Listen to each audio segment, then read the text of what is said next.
Penderitaan membuat kita ditelanjangi, namun dalam kerentanan itulah pelukan Kristus paling mendalam.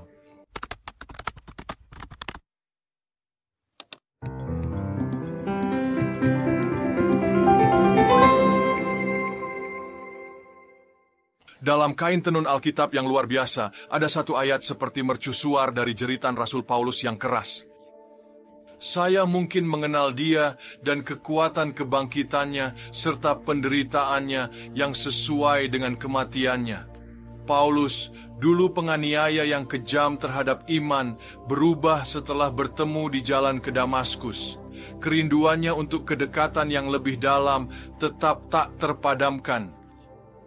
Mengapa keinginan ini lebih? Bayangkan kerinduan akan pengetahuan yang lebih dalam, seperti evolusi kisah cinta abadi. Saya merenung tentang hidupku, cinta pada istriku. Pertemuan pertama kami, percikan membara dalam diriku, mengikat pernikahan seumur hidup. Seiring berjalannya waktu yang indah dalam perjalanan kami, saya temukan cinta itu berkembang menjadi sesuatu yang jauh lebih besar. Seolah setiap kenangan yang kita bagi, setiap percakapan mengungkapkan sisi lain dari keberadaannya. Dalam hal itu, saya menemukan keindahan yang dalam. Paulus juga merasakan kasih Kristus dan berusaha menjelajahi dimensi tak terbatas keberadaannya untuk mengenal hatinya dengan kedekatan. Kerinduan Paulus mencakup 3 dimensi, masing-masing peti harta karun wahyu ilahi.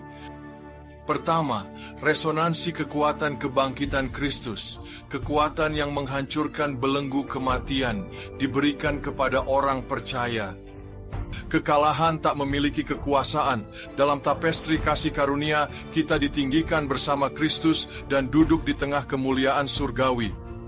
Hidup kita dibalut kemenangan Kristus mengalahkan dosa, kematian, dan kegelapan. Seperti yang dicari oleh Paulus, mari kita merangkul kekuatan ini dan tinggal dalam sinarnya, bangkit dengan keberanian, serta mengatasi segala rintangan. Pencarian Paul juga termasuk penderitaan Kristus. Di dunia yang ingin kekuasaan tetapi tak mau merasakan rasa sakit, kata-kata Paul sangat beresonansi.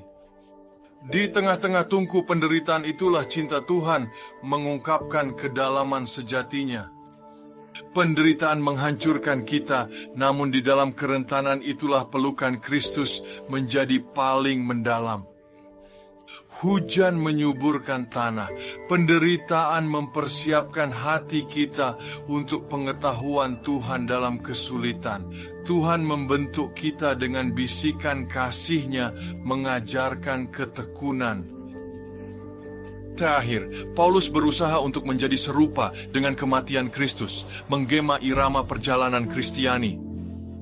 Untuk pahami keagungan Tuhan, kita perlu lepas narasi egois yang melekat pada kesombongan dan keinginan pada diri kita. Seperti yang dinyatakan Yohanes Pembaptis, dia harus bertambah, tapi aku harus berkurang.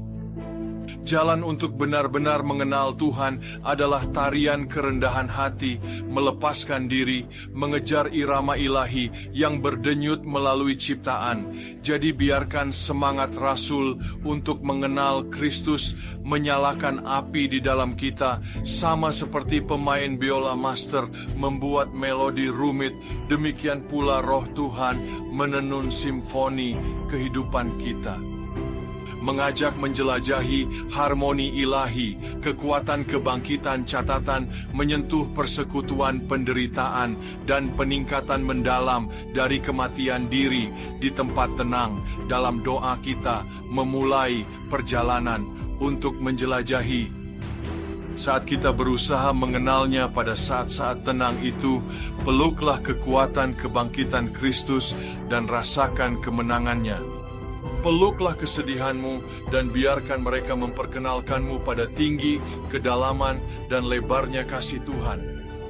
Matilah bagi dirimu sendiri dan hiduplah dalam pengetahuan yang berkembang tentangnya. Temukan tempat kesunyian.